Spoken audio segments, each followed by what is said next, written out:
우리 가운데 임하고 있음을 감사합니다. 주여 성령으로 충만함 주시옵소서. 성령 충만하기를 원합니다. 오늘 아버지 말씀과 기도와 찬양으로 오늘 아버지 간과하는 심령마다 우리 주님의 주의 이름을 부르짖고 주의 영광과 나라와 권세를 구하는 일마다 성령으로 충만함을 얻게 하여 주시옵소서. 오늘 이 밤에 아버지 우리가 주님을 바라봅니다. 살아계신 하나님 주 예수 이름으로 간과하오니 우리 가운데 충만하게 임해 주시옵시고 오늘도 말씀 가운데 하나님 임재하시며 주의 인치심의 역사가 임하기를 원합니다. 오늘도 아버지 주의 피로 값주고 사신 영혼들 주의 생명책에 기록하신 영혼들이 이곳에 오고 있는 줄 믿습니다. 또 아버지 하나님의 이른 줄 믿습니다. 주님께서 아버지 붙들어 주시옵시고 주의 사랑 안에 거하게 하시고 주의 능력에 팔 가운데 행할 수 있는 우리의 삶이 될 수 있도록 주님이 도와주시옵소서. 오늘 아버지 우리 주님께 우리 마음이 이르고 우리의 심령이 우리 주님을 바라보며 나가 주님을 믿을 수 있도록 주님이 또한 축원하여 주시옵소서. 할렐루야. 하나님 우리 아버지 감사합니다. 오 주님 우리 아버지 감사드리고 주님을 찬송합니다. 성령이 우리 가운데 임하여 주시니 감사합니다. 충만함으로 역사해 주시니 감사합니다. 오늘 우리 주님께서 영광 받아 주시옵소서. 오늘 우리 주님께서 높임 받아 주시옵소서. 오늘 우리 주님께서 찬양 받아 주시옵기를 원합니다. 하나님 우리 아버지 예수님 이름으로 감사합니다. 주여 성령으로 충만하게 주시옵소서. 오늘 아버지 모두 다 성령의 충만함을 받고 깊이 아버지 회개하는 가운데 우리 주님의 보혈의 능력을 경험하게 하시고 하나님 말씀을 아버지 붙잡고 살아갈 수 있도록 하나님 은혜 나뉘어 주시옵소서. 오늘 아버지 하나님과 벽이 없는 관계 가운데 설 수 있게 주시옵시고 오늘 아버지 하나님과 교통하는 시간이 되게 하시옵시고 오늘 아버지 말씀과 기도와 찬양으로 하나님과 함께하는 복되고 위한 아버지 이 밤이 될 수 있도록 하나님 축원해 주시옵소서. 우리 성도들 아버지 각 처소에서 예배할 수 있는 일을 하시며 주님께서 그들도 돌아와 주시옵시고 오늘 아버지 또 주 앞에 있는 일을 하시며 하나님 아버지 주께서 축복해 주시옵시고 소망과 은혜를 주 안에서 가지고 나아갈 수 있도록 하나님 도와주시옵기를 원합니다. 오늘 아버지 하나님 주님이 주시는 말씀만 태어나게 하시고 주님이 주시는 음성만 전할 수 있는 시간이 되게 주시옵소서. 오 주님 우리 아버지 나 여러분들께 주님 우리 아버지 나 여러분들께 축복하여 주시옵소서. 하나님 오늘 이 밤에도 함께 주님을 바라보며 나올 수 있게 하시고 이전에게도 기도할 수 있도록 인도해 주시는 하나님 감사합니다. 하나님 아버지 오늘도 우리가 말씀을 통해서 또 기도 가운데 또한 찬송함으로 하나님께 영광 돌리며 나가고자 하오니 주여 역사하시고 은혜 베풀어 주옵소서.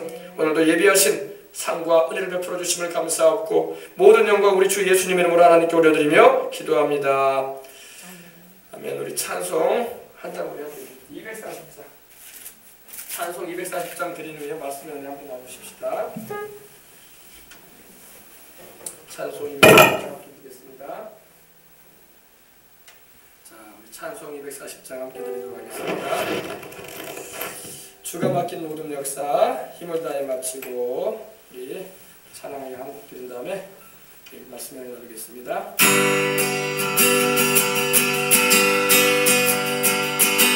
주가 맡긴 모든 역사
우리 주님의 못자국난 손을 우리가 그날에 보게 될 것입니다. 주님의 큰 사랑을 우리가 그때 더 감격하면서 찬송하게 될 것입니다.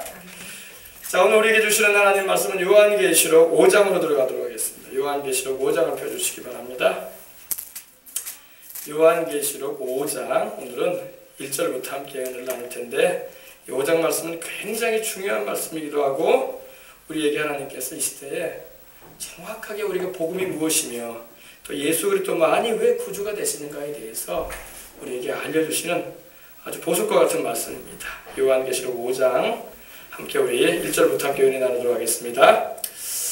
자, 오늘 5장 1절부터 7절까지 한번 우리 읽어보실 텐데, 7절은 함께 합독하시고 1절 제가 하고 여러분이 2절 하시기 바랍니다. 내가 보매 보좌에 앉으신 이의 오른손에 두루마리가 있으니 안팎으로 썼고 7인으로 봉하였더라. 보매 휘는 천사가 큰 음성을 외치기를 누가 그 두루마리를 펴며 그 인을 떼기 합당하냐 하냐. 하늘 위에나 땅 위에나 땅 아래에 능히 그 두루마리를 펴거나 보거나 할 자가 없더라. 그 두루마리를 펴거나 보거나 하기에 합당한 자가 보이지 아니하기로 내가 크게 울었더니 장로 중에 한 사람이 내게 말하되 울지 말라. 유대 지파의 사자 다윗의 뿌리가 이겼으니 그 두루마리와 그 7인을 떼으리라 하더라. 내가 또 보니 보좌와 내 생문과 장로들 사이에 한 어린 양이 서 있는데 일찍이 죽임을 당한 것 같더라. 그에게 7뿔과 7눈이 있으니 이 눈들은 온 땅에 보내심을 받은 하나님의 본능이더라. 함께 하시겠습니다. 어린 양이 나와서 보좌에 앉으신 이의 오른손에서 두루마리를 취하시니라. 아멘. 자, 이 요한계시록 5장은 아주 중요한 장입니다.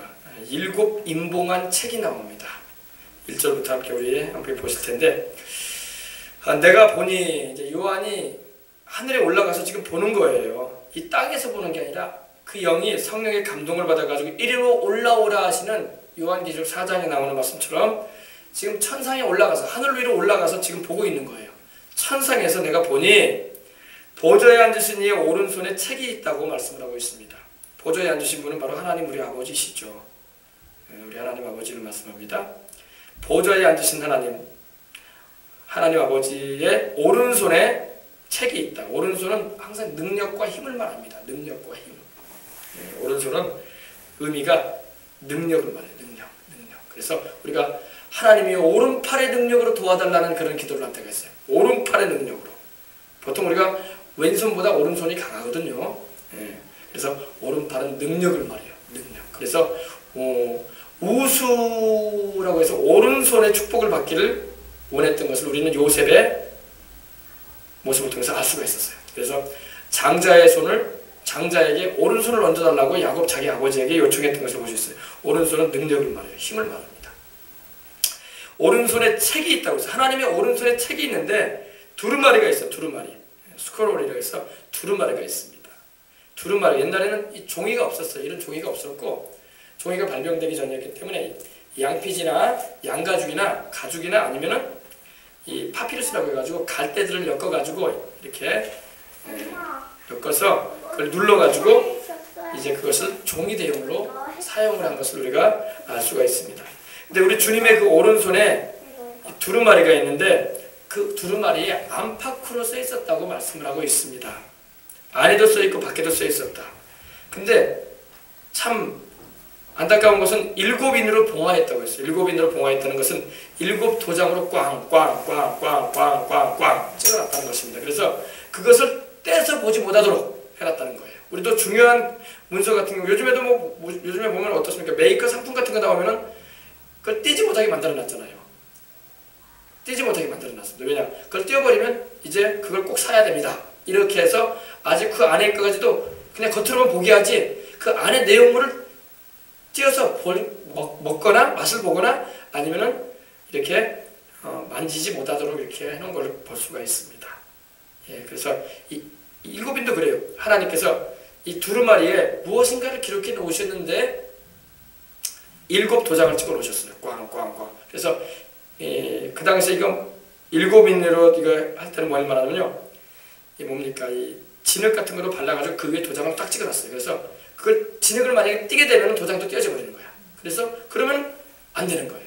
그래서 이렇게 봉해 놨습니다. 두루마리를 이렇게 실로 묶어가지고 그 매듭을 해놓고 거기에 이렇게 도장을 찍어 놓은 거예요. 그걸 펴서 보지 못하도록. 근데 이 책이 얼마나 중요한 책인지 몰라요. 이 두루마리가 얼마나 중요한지 모릅니다. 왜냐? 이 두루마리는 다른 게 아니라 문서예요. 문서인데 이 지구의 땅 문서예요. 땅 문서. 지구의 땅 문서. 쉽게 말하면 왜?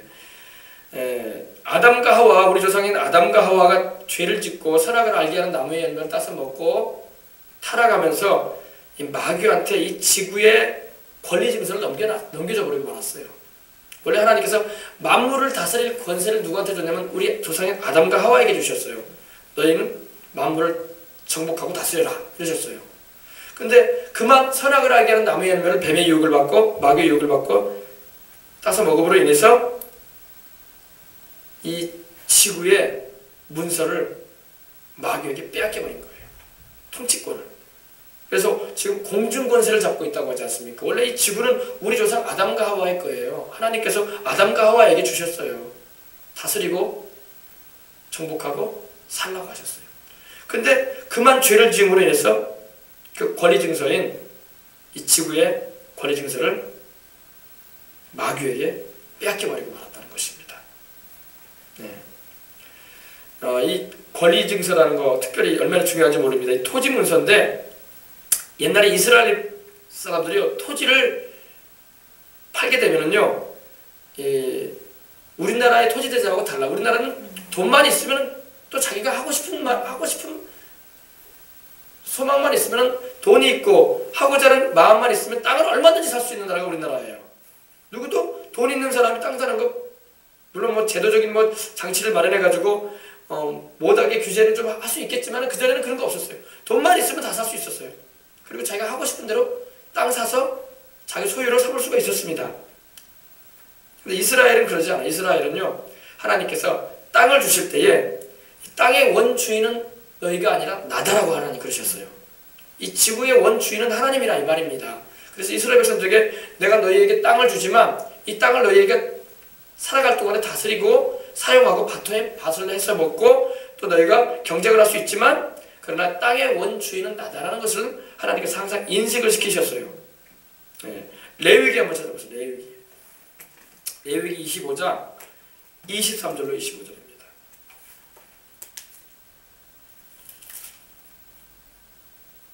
레위기 23장 25장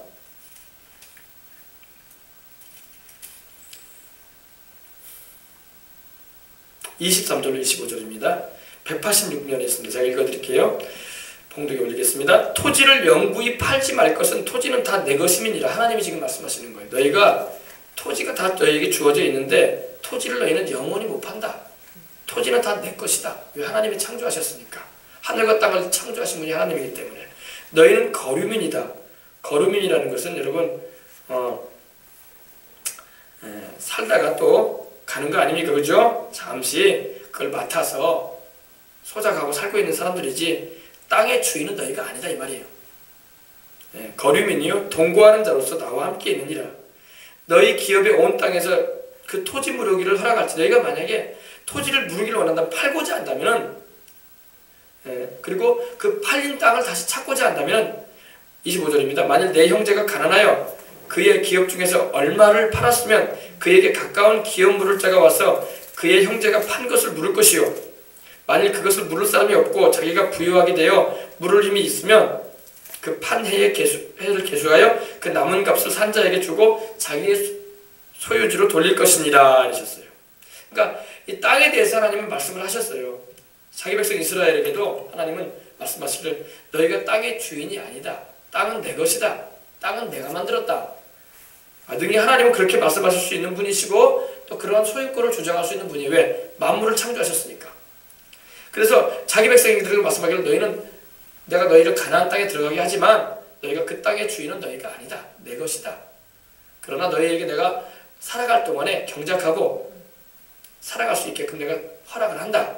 그러나 그 땅을 너희가 팔 때에도 나중에 그 땅을 물을 때에도 이렇게 어떻게 하라고 하나님이 말씀을 하신 것입니다. 이 지구도 마찬가지예요. 이 지구, 우리가 살고 있는 이 지구 땅덩어리도요 하나님의 것임을 믿으시면 아멘 하십시다. 하나님 거예요. 하나님 거. 우리가 막 땅을 뭐 100평을 가졌든 500평을 가졌든 뭐 1000평을 가졌든 그 이상을 가졌든 그 소유권은 하나님께 있지 우리에게 있지 않습니다. 그걸 알아야 돼요. 근데 이 땅 문서에 도장이 꽝꽝꽝꽝 7개가 찍어 있는 거예요. 그리고 아무도 그걸 펴보지 못하게 하셨어요. 옛날에 이스라엘 백성들이요 땅을 팔잖아요. 어려워져서 땅을 팔잖아요. 그러면요 땅 문서를 이 사본을 비롯해서 2개를 만듭니다. 그래서 하나는 하나님의 성전 문속에다 집어넣고 하나는 소유자가 가지고 있어야 돼요. 그리고 그 땅을 물으려고 할 때는 성전 문속고에 있는 그 성전 원본과 비교해가며 다시 물을 수가 있는 방법이 주어지는 것입니다. 그 당시 이제 성전에 가서 제사장 앞에서 이 땅을 사고 파는 당사자들이 계약 조건을 얘기하죠. 뭐 몇 평입니다. 단가는 얼마입니다. 그래서 7인을 꽝꽝꽝 이렇게 찍어요. 그래서 하나는 원본은 성전 문서고에다 집어넣고 또 하나는 그 주인들에게 땅을 사는 사람에게 파는 사람에게 이제 사본을 줍니다. 그리고 그렇게 합니다. 근데 7인으로 봉에 있었기 때문에 아무도 펴볼 수가 없어. 더군다나 하나님의 오른손에 있는 걸 누가 펴봐요? 아무도 못 펴봐요. 천사도 못 펴봐요. 하나님의 오른손에 있는 걸 누가 펴봐? 근데 2절에 보니까 또 봄에 힘있는 천사가 큰 음성으로 외치기를, 천사 한 명이 힘이 아주 센 천사예요. 힘있는 천사라고 나와요. 힘있는 천사가 큰 음성으로 말하기를 누가 책을 펴며 누가 이 두루마기를 펴며 그 인을 떼기에 합당하냐. 누가 이 두루마기를 하나님의 오른손에서 취해서 인을 떼서 펴볼 사람이 누가 있냐, 펴볼 자가 누구 있냐 이렇게 말하는 겁니다. 여기서 합당하냐라는 말은 딱 맞냐, 적합하냐 이 말이에요. 아무도 적합한 자가 이제 없어요. 그래서 요한이 막 웁니다. 거기서 천상에 올라가서 하나님을 예배하는 중에 요한이 막 울어요. 3절에 보니까 하늘 위에나 땅 위에나 땅 아래에 능히 책을 펴거나 보거나 할 자가 없더라 이렇게 말씀합니다. 하늘 위에도 책을 펼 수가 없어요. 하나님의 손에 얹어져 있는 책을 감히 누가 그걸 취해서 펼 수가 있겠습니까? 더군다나 천사도 그걸 펼 수가 없죠. 구원받은 주의 백성들도 펼 자격이 안 되죠. 더군다나 이 땅에 있는 사람들이 어떻게 펴겠습니까? 땅에 있는 사람들이 다 죄인들인데 자기 죄도 못 갚아서 죄 중에 살다가 죽어가는 인생들이 감히 하나님께 어떻게 나아가서 그 책을, 그 두루마기를 달라고나 말이나 하겠습니까? 또 땅 아래에 있는 영혼들이, 땅 아래에는 바로 죽은 이들은 말이에요. 죽은 이들. 죽은 영혼들이 펼 수도 없죠. 마귀도 펼 수가 없죠. 아무도 펼 수가 없어요. 하늘 위에나 천군 천사들도 못 펴고 땅 위에 인간들도 못 피고 또한 땅 아래에 죽은 영혼들도 감히 하나님 앞에 나아갈 수도 없도록 이 두루마리를 펴거나 그 인봉을 뗄 수가 없다는 것입니다. 아담의 혈통으로 태어난 인류는 그 누구를 막론하고 다 죄인들이거든. 우리 사람은요 공통적으로 이건 똑같아요. 죄 중에 태어나서 죄 중에 살다가 죄 중에 죽어가는 거예요. 그 부한 사람이든 권세가 있는 사람이든 가난한 사람이든 배운 사람이든 못 배운 사람이든 막론하고 동서양 사람 막론하고 다 죄 중에 태어나서 다 죄 중에 살다가 다 죄 중에 죽어가요. 그래서 우리 조상 아담의 혈통을 타고난 사람은요, 좌우지간 그 누구를 통해서든 이 책을 펼 자는 없어요. 아담과 하와의 범죄로 인해서 원죄를 안고 태어났고 또 살아가면서 죄만 짓고 살았기 때문에 하나님 앞에 다가갈 수도 없을 뿐더러 그 책을 달라고 할 만한 자도 없고 자격된 사람은 아무도 없어. 적합한 자가 없어요. 뭐 요즘 종교로 나오는 뭐 석가모니도 마찬가지고 마음의 뜻도 마찬가지고 이단 사이비 집단의 문선명시 세상 떠났지만은 또 모 이단 단체들의 뭐 교주들도 마찬가지고 아주 유명한 사람들 누구든 간에 그 책을 펼자는 안 돼요. 왜? 다 죄인들이거든. 죄 가운데 태어나서 죄 가운데 살면서 무슨 하나님 앞에 나아가 그 책을 달라고 할 수가 있는 데가 없죠. 아무도 없습니다. 하늘 위에도 없고 땅 위에도 없고 땅 아래도 없었어요. 능히 책을 펴거나 보거나 할 자가 없더라. 누구니 그 두루마기를 펴거나 보거나 하기에 합당한 자가 보이지 않기로 이 요한이 크게 울었습니다. 왜? 큰일 났거든 이제. 큰일 났거든. 이 지구 공중권세 잡은 마귀한테 이 지구가 다스림을 받으면 안 되거든. 빨리 하나님께서 찾아주셔서 다시금 우리 조상 아담과 하와가 입었던 그 은혜를 다시 우리 인생들이 입어야 할 텐데. 그래서 막 크게 울었어요. 막. 이거 왜 안 되냐면요. 이 땅을 물으려면요, 이스라엘 백성들도 땅을 물으려면요, 오늘 레위기 25장 23절 25절을 함께 봤지만요, 그 조건이 있어요. 조건이. 이 히브리어로는 이 아람어로는 뭐라고 하냐면 고엘이라고 하는데 조건이 있어요. 구속할 수 있는 자격 조건이 되려면요, 첫 번째 근친이 돼야 돼. 근친. 근친이라는 것은요, 그 땅을 판 사람하고 친척간이 돼야 돼. 그냥 나 돈 있으니까 내가 하겠습니다라고 해서 땅 못 물어요. 우리나라는 근친이 아니어도요, 돈만 있으면 땅 살 수 있어. 돈만 있으면 땅 살 수 있단 말이에요. 근데 이스라엘은요, 돈 아무리 많아도 땅 못 삽니다. 그렇게 해서. 왜? 그 사람하고 그 사람이 땅을 원래 팔았던 그 사람의 친척간이 돼야지 찾아줄 수가 있는 거예요. 인척간이 돼야 됩니다. 그리고 두 번째로 당연히 뭐 돈이 있어야 되겠죠. 땅을 살려면. 그죠? 재산이 있어야 됩니다. 그리고 마음에 그것을 원해야 돼요. 소원해야 돼. 내가 그 땅을 찾아서 주인이었던 이 사람한테 돌려주고 싶습니다. 이렇게 하고자 하는 소원이 있어야 됩니다. 그러나 여러분 보세요. 하늘 위에 있는 천사들이 우리 친척이 아니에요. 천사들은 사람이 아니에요. 종류가 달라. 천사는 사람이 아닙니다. 그러므로 우리를 대신하여 근족이 되어서 친척이 되어서 이 땅을 찾아줄 수가 없어요. 더군다나 또 이 세상에 살고 있는 모든 사람들 다 죄인이야. 죄인은 그럴 자격이 안 돼. 그리고 하나님도 사람이 아니시니 해줄 수가 없으셔. 하나님도 사람이 아니거든요. 그래서 요한이 답답해가지고 운 거예요. 이제 영원히, 원래 이 지구는요, 우리 살고 있는 이 지구는 원래 사람을 하나님이 창조하시기 전에 미리 먼저 창조되었던 땅이었어요. 그래서 막 뭐 고고학자들은 어떻게 말합니까? 막 수십억 년이 말하기도 하고 막 수만 년 전이라고 말하기도 하고 막 그러지 않습니까? 사람이 창조된 거는 불과 10,000년도 안 됐어요. 6,000년 정도밖에 안 됐어요. 성경적으로 보면요. 사람은 거의 6,000년 정도밖에 창조된 지 얼마 안 됐어요.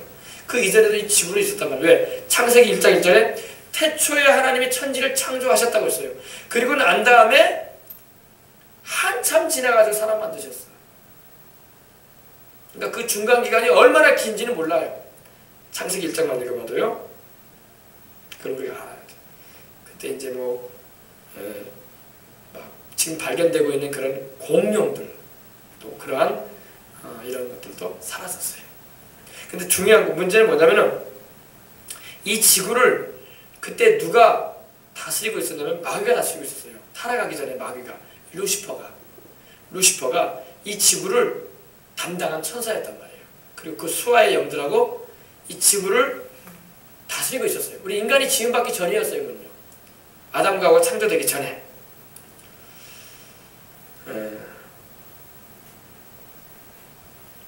근데 큰일이 벌어졌죠. 이 타락한 루시퍼와 그 천사들이, 그 수하에 있는 천사들이 하나님께 반역을 일으켜서 타락을 했죠. 그래서 1장 1절과 2절 사이에 큰 갭이 있다고 말을 합니다. 왜? 땅이 혼돈하고 공허함이 흑암이 깊음이 있고 하나님의 신이 수면 위에 운행했다고 했어요. 큰 우주적인 이런 사건이 있었어요. 그 사건이 뭐냐면 마귀의 반란이었던 거예요. 이 루시퍼가 그 밑에 있는 수하의 천사들과 더불어 하나님의 보좌를 찬탈하려고 반란을 일으켰어요. 그게 이사야서 14장 12절로 14절에 보면 나옵니다. 너 아침에 별 계명성이여, 내가 어찌 그리 하늘에서 떨어졌으며 땅에 지켰는고, 내가 내 마음에 이르기를 내가 하나님의 뭇별 위에 나의 보좌를 높이리라, 또 내가 지극히 높은 자고 비기리라, 내가 가장 높은 구름 위에 올라, 이런 말을 했어요. 그리고 근데 하나님께서 그걸 아시고 내가 쫓아버리셨어. 그래가지고 이 지구에서 활동하던 이 마귀가 에덴 동산에까지 있었던 거예요. 그래서 얼마간의 그 마귀는, 귀신들은 지금 묶여져가지고 무저갱에 들어가 있는 귀신들도 있고, 얼마간의 귀신들이 지구에서 지금 이 지상에서 활동하는 귀신들도 있고, 또 얼마간의 영들은, 악령들은 또 공중에 진을 짓고 있기도 해요. 그러니까 이 귀신들이, 이 악한 영들이 세 군데에 있어요. 지금 묶여서 있는, 무저갱에 들어가 있는 영들도 있고, 하나님이 정하신 범위를 뛰어넘어서 활동하다가 천사들에게 묶여가지고 무저갱, 밑이 없는 구덩이, 깊이를 알 수 없는 구덩이에 던져져 있는 영들도 있고, 또 이 지상에 지금 막 죽은 자를 가장해가 나타나서 막 우리를 속이는 귀신들도 있고, 또 저 공중에 진을 치고 있는 마귀의 수하에서 활동하는 영들도 있다는 겁니다. 아시겠어요? 근데 얼마나 타락을 했냐면, 요한계시록 12장 말씀을 보면 3분의 1의 천사가 타락을 했어요. 그 영들이 지금 귀신들이 돼가지고, 악령들이 돼가지고 활동을 하고 있다는 것입니다. 그것도 우리는 알고 들어가야 돼요. 그래서 하늘 위에나 땅 위에나 땅 아래 능히 이 두루마기를 펴거나 보거나 할 리가 없더라. 그래서 이 두루마리를 펴거나 보거나 하기로 합당한 자가 보이지 않기로 내가 크게 울었다고 요한이 말을 합니다. 왜? 뭘 죄인들이거든. 다 죄인들인데, 하나님 앞에 나갈 수가 없는 죄인들인데 무슨 어떻게 하나님의 손에 있는 그 책을 취하냐고. 다 자격들이 안 돼. 적합한 자가 못 됩니다. 그래서 이 마귀는요, 그런 꾀가 있었어요. 무슨 꾀가 있었냐? 아무도 이 두루마기를 펼 자가 없다. 이제 그러므로 이 지구는 영원히 우리 것이다.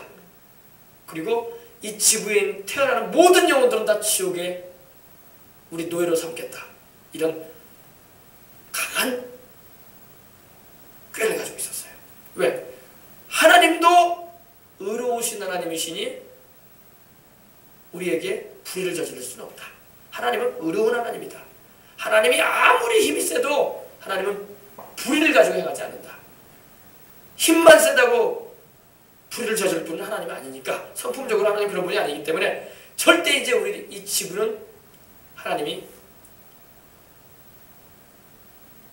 우리 손에서 빼앗을 수 없다.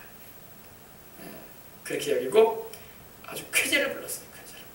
그리고 그 수하에 있는 악한 영들과 더불어 이제 지구는 영원히 우리 것이고, 우리는 이 지구를 통해서 인간들을 노예로 삼고 죄와 사망의 노예로 삼아버리고, 그리고 영원히 하나님과 대적하겠다. 그런 잔꾀를 가지고 있었어요. 마귀가. 근데 우리 하나님이 지혜가 엄청 높으신 분입니다. 마귀가 그런 잔꾀를 부리지만 우리 하나님의 지혜는 더 뛰어나요.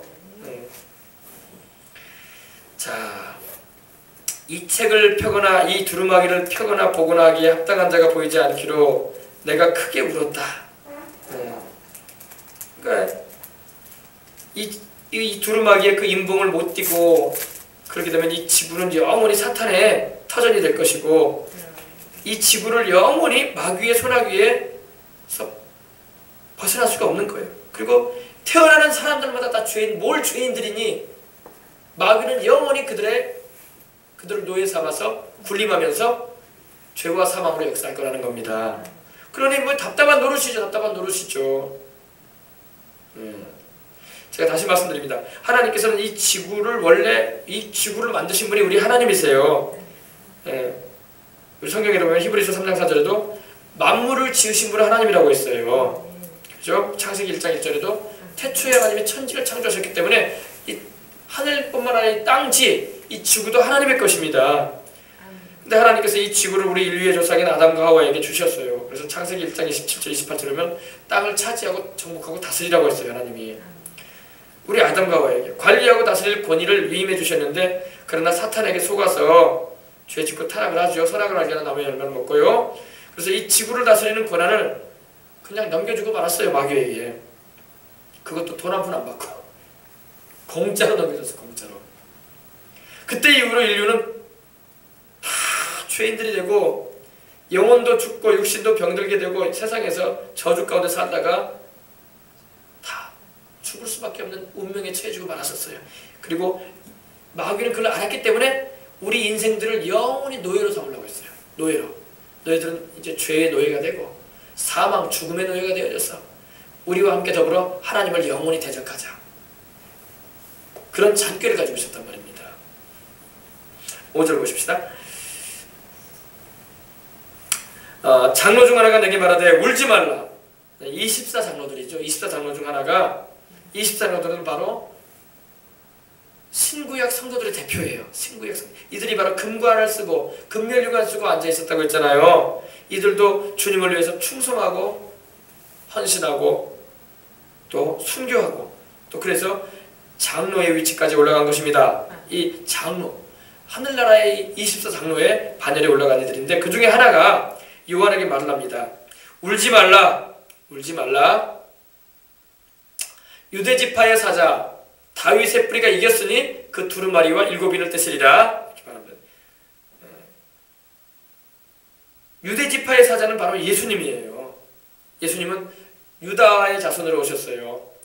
야곱에게는 아들이 12아들이 있는데 그 중에 4번째 아들이 유다예요. 이 유다의 자손으로 예수님이 오셨어요. 유다는 왕지파예요. 왕지파. 장자지파는 아니지만 하나님께서 왕이 일어나는 지파로서 유다지파를 세우셨어요. 유대아 지파의 사자는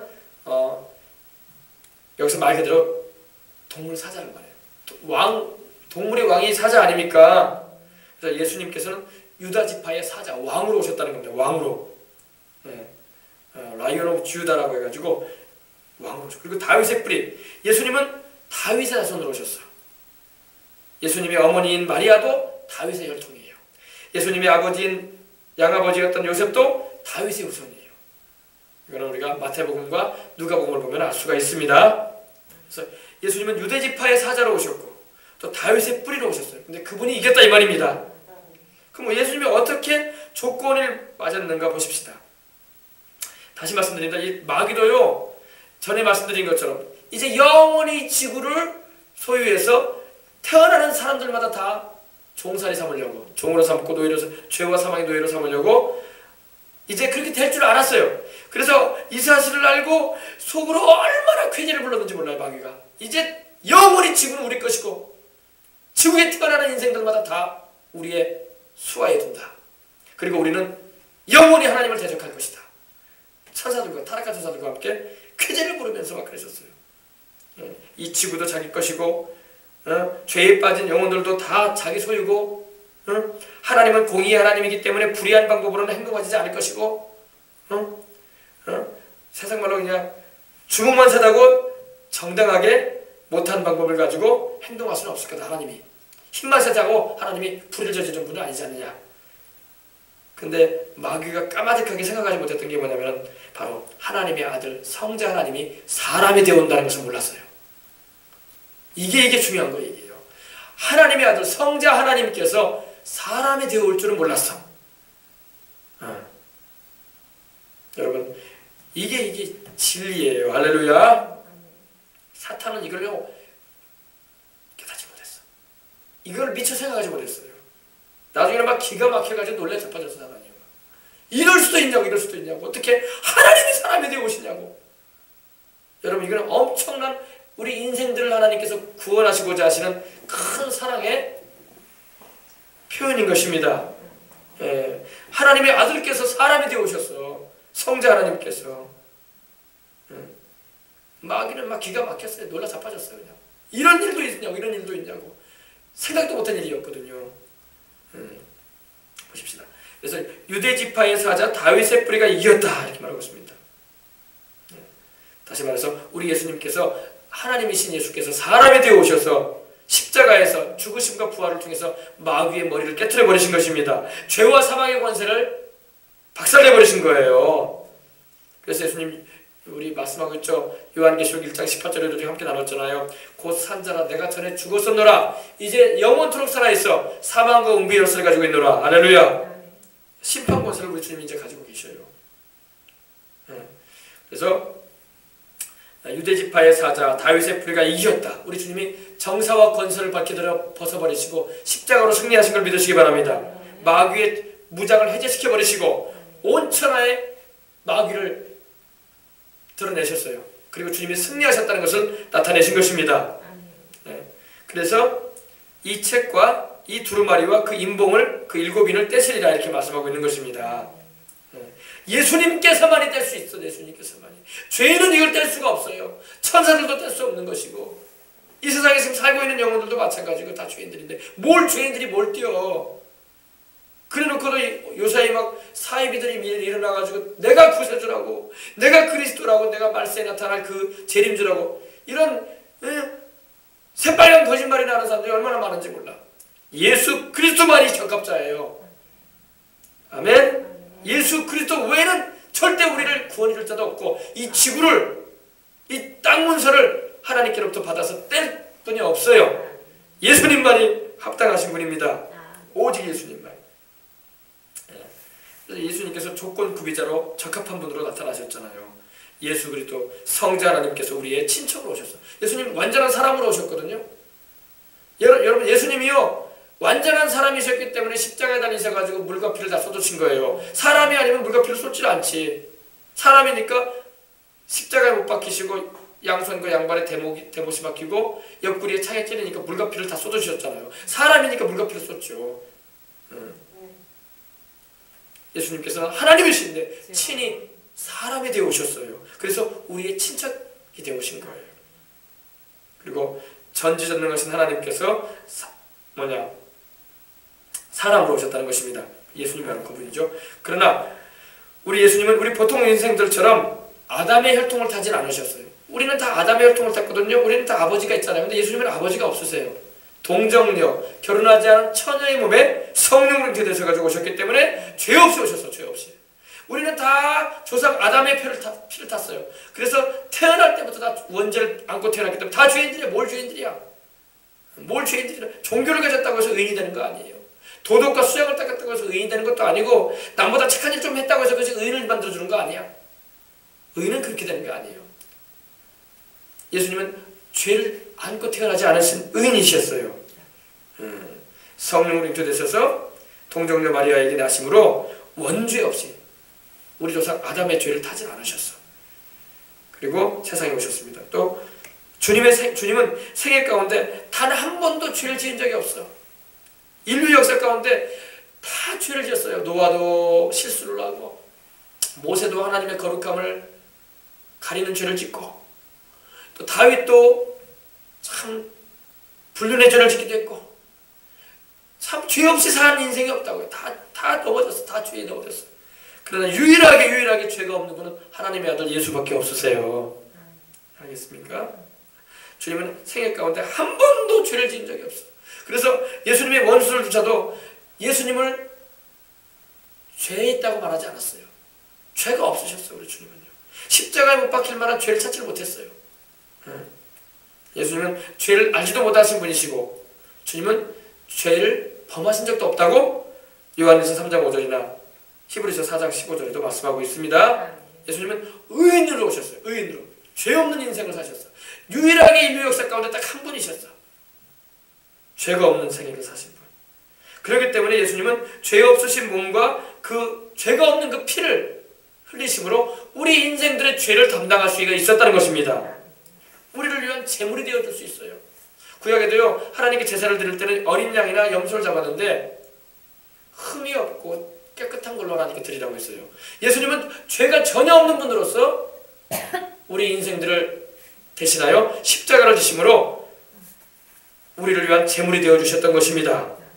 그래서 베드로전서 1장 18절 19절에도 너희가 구속된 것은 은이나 금같이 없어질 보배로 된 것이 아니라 흠없고 점없는 어린 양 같은 그리스도의 보배로 피로 되었다고 말씀을 하고 있습니다. 흠없는 예수, 죄 없으신 예수, 그 흘리신 피로 우리는 구원받은 것입니다. 또 예수님은요, 우리를 너무너무 사랑하셨어. 우리 인생들 죄인이지만 우리들을 사랑하셨기 때문에 자신을 세상에 내어놓으셨던 것입니다. 우리를 위해서 자신의 죄 없는 몸과 흘리신 피를 쏟으심으로 우리를 위해서 구원을 이루어 주신 거예요. 그래서 우리를 죄에서, 죄값으로 다가온 저주와 질병에서, 또 마지막 사망에서 우리를 구원해 주신 것입니다. 그리고 우리를 모든 이 사망과 죄의 사슬에서 풀어 자유케 해주신 거예요. 이것을 말하는 겁니다. 지금 이것을 말해요. 또 내가 또 보니 보좌와 내 생물과 장로들 사이에 어린 양이 섰는데 일찍 죽임을 당할 것 같더라. 바로 보세요. 바로 어린 양은 바로 예수님을 말하는 거예요. 보좌와, 하나님의 보좌와 또 내 생물, 내 생물은 함께 여러분께 함께 나눴죠. 사자 모습의 천사도 있었고, 송아지 모습의 천사도 있었고, 사람 모습의 천사도 있었고, 독수리와 같은 모습의 천사도 있었습니다. 근데 이게 내 생물인데 아주 높은 지위를 가진 천사들입니다. 근데 그들과 장로들 사이, 24 장로들 사이에 어린 양이 서 계셨어요. 어린 양. 그래서 말하는 어린 양이 서 있는데 바로 일찍 죽임을 당하겠더라. 일찍 죽임을 당하겠다는 건 예수님은 이미 십자가에 달리셔서 우리를 위해서 죽으셨다가 부활하셨습니다. 그래서 여기서 이 죽임을 당했다 할 때 이 죽임이라는 말은 죽임을 당했다는 것은 도살당했다 이 말입니다. 예수님은요, 우리를 위해서 도살장에 가는 어린 양처럼 되었다고 이사야서 53장에도 말씀을 하고 있어요. 죄 없으신 주님이 우리를 위해서 자신의 목숨을 내어주신 것입니다. 우리를 사랑하셔서 우리를 위해서 목숨을 내어주신 선한 목자로서 양들을 위해서 목숨을 내어주신 것입니다.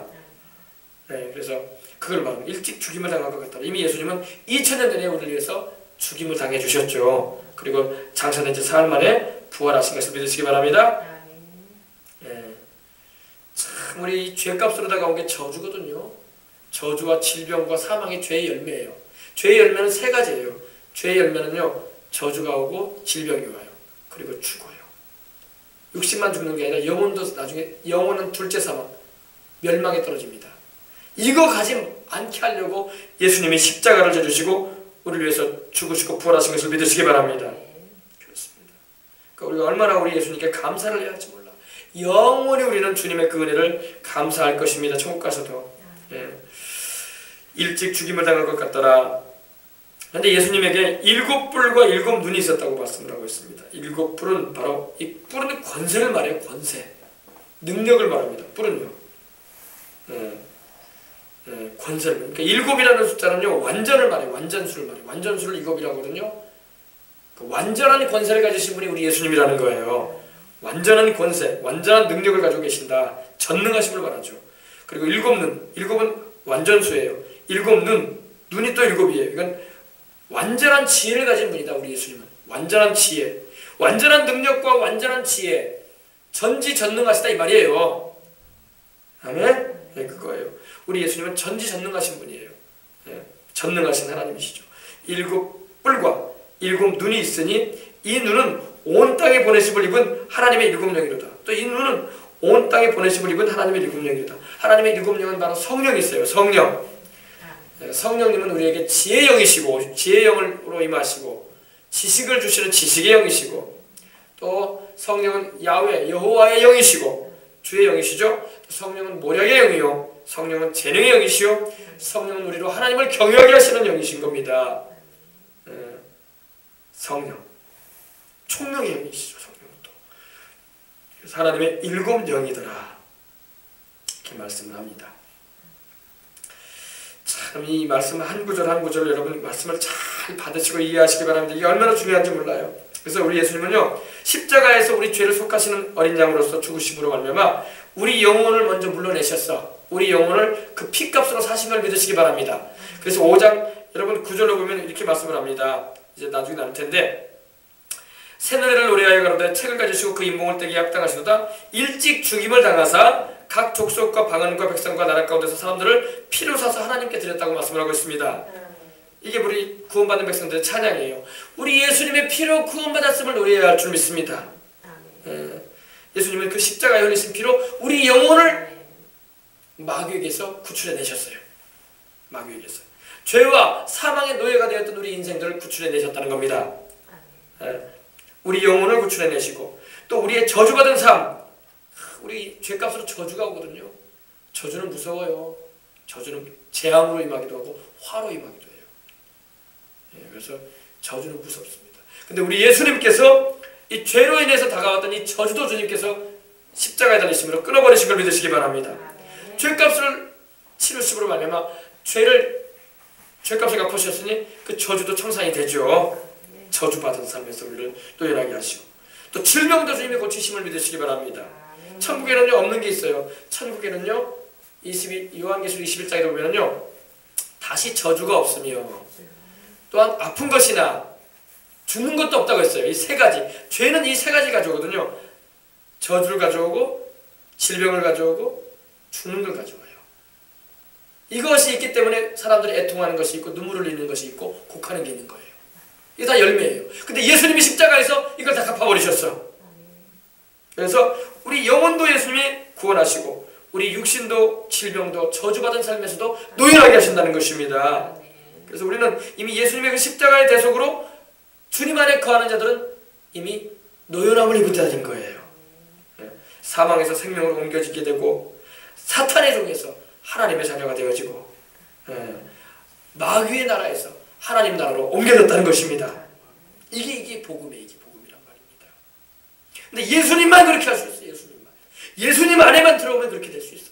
예수님 바깥에는 그럴 수 없어. 어떤 종교도 어떤 교주도 어떤 사상도 우리를 자유케 해줄 수 없어요. 예수님만이 그렇게 해줄 수 있어요. 믿으시면 아멘 하시기 바랍니다. 그래서 고린도서 1장 14절에도 그 아들 안에서 우리가 구속과 죄사함을 받았다 이랬어요. 흑암의 권세에서 우리를 해방해 주셨다고 했어요. 어둠의 권세, 마귀의 권세에서 우리를 노연하겠다는 것입니다. 주님께서 이 지구의 이 땅 문서를 취하시는 거예요. 그리고 주님께서 이 땅 문서를 취하시는 것은 지금 취하지 않으셨어요. 앞으로 취하실 거예요. 앞으로. 아시겠습니까? 앞으로. 이거는 천상에서 지금 요한이 미리 보고 있는 거야. 그러나 아직 이루어지지는 않은 일이야. 이제 곧 이루어질 일이야. 이것도요. 4장의 내용부터는요. 앞으로 되어질 일이야. 장래에 되어질 일이에요. 아시겠습니까? 그래서 이거는 과거가 아니라 이제 앞으로 되어질 일이기 때문에 아주 흥미진진한 일인 거예요. 흥미진진한 일인 거예요. 이걸 우리가 천국에 올라가서 보게 될 거예요. 공중 주님의 재림에 오시면 그때 우리가 구름 속으로 끌려올려 주님을 영접하게 될 때 그때 이걸 우리가 경험하게 될 겁니다. 좀 복잡하긴 한데 들어두셔야 돼요. 할렐루야. 그래야지 믿음을 여러분 굳게 잡을 수가 있습니다. 7절입니다. 어린 양이 나와서 보좌에 앉으신 오른손에서 하나님 아버지는 말하죠. 보좌에 앉으신 분은 하나님 우리 아버지예요. 하나님의 오른손에서 책을 취했다고 했어요. 책을 취했다. 인류 역사 6천년으로 보고 있는데 6천년 동안 마귀에게 등기 이전당했던 7 인봉한 책, 즉 이 땅 두루마리를 주님께서 찾으시는 거예요. 우리 예수님께서요. 우리 아담과 하와가 도적질 당했던 마귀에게 도적질 당했던 죄범함으로 인해서 뺏겼던 그 땅 문서를 이 지구의 통치권을 우리 예수님께서 바로 둘째 아담으로 오셔가지고 찾으시는 거예요. 다시 말씀드립니다. 토지 무르는 자격에 대해서 여러분 다시 한번 정리해 드립니다. 오직 예수님만이 이 조건을 구비하셨다는 것입니다. 그래서 예수님은 그렇게 말씀하셨잖아요. 내가 곧 길이요 진리요 생명이니 나로 말미암지 않고는 아버지께로 올 자가 없다고 하셨잖아요. 그죠? 첫 번째로 토지 무르기 위해서는 인간이어야 돼요. 천사도 하나님도 또 죄인도 할 수 없는 일이에요. 근데 예수님은 죄 없는 사람으로 오셔서, 둘째 아담으로 오셔서 이 일을 하신 것입니다. 두 번째, 아담의 후예가 아니어야 돼요. 모든 사람은 태어날 때부터 아담의 혈통을 타기 때문에 다 죄인들이란 말입니다. 원죄를 안고 태어난단 말입니다. 그래서 태어날 때부터 죄인이야. 근데 누가 감히 하나님의 오른손에서 이 두 말을 취하겠냐 이 말이죠. 하나님의 영광에도 이르지도 못하는데, 모든 사람이 죄를 범하였으면 하나님의 영광에 이르지 못하더니 의인은 없나니 하나도 없으며 죄를 범하지 않은 의인은 세상에 아주 없느니라 그랬어요. 성경이요. 그러니까 아무리 자격이 안 돼요. 종교 지도자들, 그 사람들은 아버지 없이 태어났어. 그래 안 그래요? 다 아버지 혈통을 탔단 말이에요. 다 죄인들이란 말입니다. 자기 죄도 못 갚는 주제에 누구 죄를 갚아주겠다고 나서요. 아무도 우리 죄를 못 갚아줍니다. 오직 예수님밖에 없어요. 마귀에게서 그 권리를 물을 힘이 있어야 되는데, 인간이 무슨 힘이 있어? 무력한 우리 인생들이 하나님의 계명도 못 지키는 주제에, 하나님 말씀도 사지도 못하는 주제에 무슨 힘이 있어? 아무도 그 능력의 조건이 안 돼요. 그리고 무르기를 강렬히 원해야 되는데 우리 예수님께서 그렇게 하셨어요. 그래서 우리 예수님은 사람으로 오셨고, 하나님이시지만 하나님의 아들로서 사람이 되어 오셨고, 또 아담의 후예로가 아니라 그 아담의 혈통을 타지 않으셨고, 또 마귀에게서 그 권리를 물을 수 있는 엄청난 전능하심과 능력이 있으십니다. 그리고 자신을 희생하심으로 우리를 구원하기를 원하셨어요. 보좌에 앉으신 이 오른손에서 책을 취하시니라. 우리 예수님께서 그 두루마리 문서를 취하십니다. 이제 우리 찬양이 하나님께 올려드린 거 보십시다. 8절입니다. 네 생물과 24장로들이 어린 양 앞에 엎드려 각각 검은 거와 향이 가득한 금대접을 가졌으니 이 향은 성도들의 기도들이라 그랬어요. 이 네 생물, 천사들의 모습이죠. 높은 천사들입니다. 아주 품격 있는, 품이 높은 천사들인데, 이 네 생물과 24장로들이 하나님 보좌 앞에 있는 이 24장로들이, 두루선 장로들이 어린 양 앞에, 어린 양이 누굽니까? 예수님이죠. 어린 양 예수님 앞에 엎드렸다고 했어요. 엎드리는, 여기 성경에 엎드린 표현이 많이 나와요. 우리 4장에도 보니까 엎드려서 찬양을 했어. 우리 하나님 앞에서야 경배하는 모습인 것입니다. 경배하는 것. 최대의 복종과 존경을 바랍니다. 엎드렸다는 것은요, 최대로 존경하고 높여드리고 존경한다는 것입니다. 복종한다는 것입니다. 모든 피조물들의 창조자가 바로 예수님이에요. 예수님은 창조자요, 또 세상의 죄인들을 구원하러 오신 구원자시요. 그래서 예수 그리스도, 우리 주님이신 예수 그리스도 앞에 기쁨과 감격 가운데 엎드려서 경배를 드리는 거예요. 어린 양 예수님께서 이 책을 취하자마자 그 보혈로 구원받은 백성들, 십자가의 그 피로 구원받은 백성들이, 구원받은 그 경험을 한 이들이 천국에서 이제 하나님을 찬양하는 내용이 여기 나오는 거예요. 각각 검은 걸 가졌어요. 검은 거. 검은 거는요, 우리 지금으로 말하면 이제 수금이에요. 수금. 각각 수금을 가지고 하나님을 찬양하는 거예요. 연주하면서. 그리고 향은 바로 기도라고 말씀하고 있어요. 향이 막 확 올라가는데 기도야, 기도. 원래 여러분, 향은요 하나님께만 드려야 돼. 근데 자꾸 죽은 사람이 생기면요, 장례식 때 막 향을 피웠어. 그 귀신에게 하려고 하는 거예요. 향을 피우면 안 돼요. 아무데나 향 피우면 안 돼요. 그래서 여러분, 우리 믿는 사람이 돌아가셨을 때는 어때요? 초청했을 때는 향 안 피우잖아요. 향 피워요, 안 피워요? 안 피웁니다. 근데 귀신도 꼭 하나님이 받는 걸 받고 싶어 해. 하나님이 받으시는 찬양을 받고 싶어 하고, 하나님이 받으시는 경배를 받고 싶어 하고, 하나님이 받으시는 그 향기 나는 것도 자기도 받고 싶어 가지고 막 그런 걸 막 이렇게 역사하는 거예요. 하나님만이 찬양과 영광을 받으셔야 할 줄 믿습니다. 각각 검은 거와 향이 가득한 금대접을 가졌다. 근데 이 향이 바로 성도의 기도다. 그러니까 여러분, 우리가 기도를 하면요, 그 기도와 찬양이 향처럼 올라가. 하나님께 향기가 돼서 우리 찬양이 향기 되게 하시고, 이런 가사가 있는데, 이 향이 올라가듯이 하나님께 영광으로 올라가는 걸 믿으시기 바랍니다. 그리고 이 향이 가득 올라가서요, 가득 차면은요, 여러분, 바다의 수증기가 막 올라가서 구름이 착 차면 비가 내리듯이 응답이 많은 거예요. 기도의 향, 찬양의 향, 하나님께 감사의 향기가 많이 올라가면요, 그것이 나중에 응답으로 쏟아져요. 응답으로. 할렐루야. 아시겠어요? 네. 그래서 이제 찬양을 합니다. 찬양을 하는데 무슨 찬양을 하나, 우리 여기까지만 우리 보도록 하십시다. 새 노래를 노래하여 가로되, 새 노래 여기 나옵니다. 책을 가지시고 그 인봉을 떼기에 합당하시도다. 그 두루마리 인봉을 떼기에 합당하시도다. 일찍 죽임을 당하사 각 족속과 방언과 백성과 나라 가운데서 사람들을 필요 서서 하나님께 드리시고 했어요. 이 구원받은 모든 백성들이 여기서 찬양을 하는 거예요. 이건 구원받은 백성들이 노래하는 거예요. 어린 양 예수님의 십자가의 피로 구원받은 백성들이 새 노래를 부른다. 새 노래. 새 노래는요, 하나님의 그 놀라운 구원의 역사를 체험하면 새 노래가 나오는 거예요. 이스라엘 백성들이 바로 왕의 치하에서 노예 생활하다가 하나님이 모세를 보내가지고 구출해 내가지고 홍해수를 건너고 바로 왕과 그 군대가 물에 수장되어 있을 때 막 찬양했어요. 하나님을. 그게 새 노래거든요. 새 노래. 이전에 없었던 노래, 새 노래. 우리도 하나님께서 성령으로 역사하시고 은혜를 경험하게 하시면요, 우리에게서 막 새 노래가 터져 나올 줄 믿습니다. 근데 천국에서도 새 노래를 불러요. 새 노래를 노래하여 가로되 책을 가지시고 그 인봉을 떼기에 합당하시도다. 그 두루마리를 가지시고 그 인봉을 7인봉을 떼기에 합당하신 분이 바로 예수님이세요. 죄 없는 사람으로 오셔서 자신의 몸과 죄 없이 흘리신 그 피로 우리를 대속해 주셨다는 것입니다. 그래서 다시 살아나셨잖아요. 또 그래서 그 인봉을 떼기에 합당하시도다. 예수님만이 합당하세요. 일찍 죽임을 당하사, 예수님은 이미 2000년 전에 죽임을 당하셨죠. 십자가에서요. 각 족속이라는 것은 각 인종을 말하는 거예요. 인종, 황인종, 흑인종, 백인종, 인종들, 전 세계의 각 족속. 그리고 방언은 바로 여러 나라 말들, 미국말, 한국말, 일본말 할 것 없이 각 나라 언어들을 말해요. 언어를 말하는 사람들을 말합니다. 그리고 백성들, 전 세계 나라, 전 세계 모든 나라와 사람들 가운데서 하나님께서 구원하셨는데, 그 아들 예수님을 통해서 구원하셨는데 피로 사서 구원하셨다. 피로. 누구 피로? 예수의 피로. 예수님의 피로 하나님이 값주고 우리를 사셨다는 거예요.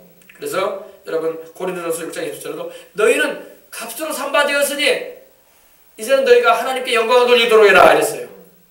값으로 산바되었으니 하나님께 영광 돌리시기 바랍니다.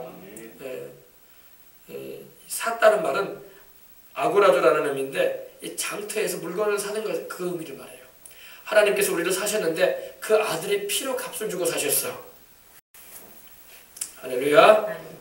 그 아들의 피로, 예수의 피로 우리를 값주고 사셨다는 겁니다. 근데 예수님께서 자기 피를 흘리셔가지고, 예수님 편에서는 자기의 몸을 찢고 죄 없는 자기 피를 흘리셔가지고 그 피값으로 우리를 사셔가지고 하나님께 드리셨다는 겁니다.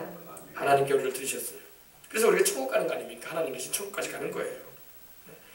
이걸 우리 볼 수 있어요.